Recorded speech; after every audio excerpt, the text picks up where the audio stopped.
జానకి ఆత్మ నుంచి దేవిని విడిపించి ఆ ఆత్మని కట్టడి చేసే పని ఆయన చూసుకుంటారు.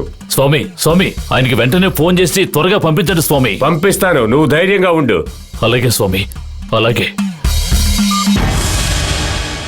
అన్నయ్య, వీరభద్రం గారు ఏమంటున్నారు? దేవిని ఆవహించిన ఆత్మని విడిపించడానికి వీరభద్రం ఆయన స్నేహితుడు ఈశ్వరం తంబురాన్ని పంపిస్తున్నారు. రేపు ఆ ఈశ్వరం తంబురాన్ గారు మన ఇంటికి వస్తున్నారు. అయ్యో, దొరికిపోతానేమో.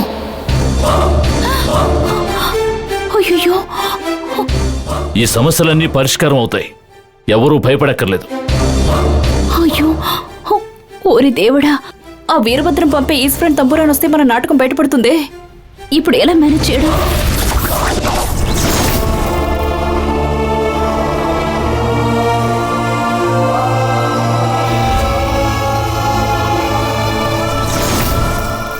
ఆ వీరభద్రం పంపించే వ్యక్తి ఇక్కడికి వస్తే నేను పుట్టలో లేనని కనిపెడతాడు. వాడి దగ్గర నుంచి ఎలా తప్పించుకోవాలి?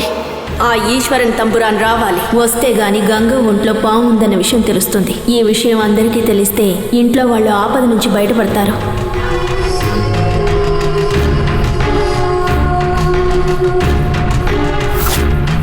గంగా, గంగా,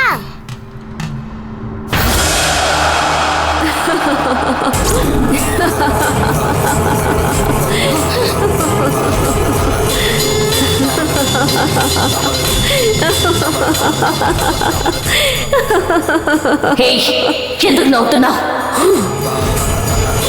నువ్వు మళ్ళీ పుట్టలో బందీ అయ్యే సమయం వచ్చేసిందే.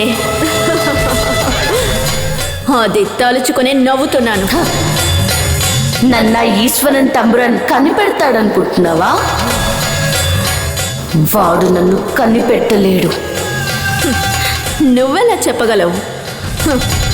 పౌర్ణమి పూజ చేయడం ఆగిపోవడం వల్ల వచ్చే ఆ ఈశ్వరన్ తంబురాన్ పుట్టని పరీక్షించి ఆ తర్వాత ఇంట్లోకి అడుగు పెడతాడు. ఆ విషయమే వీరభద్రం చెప్పి పంపించుంటారు.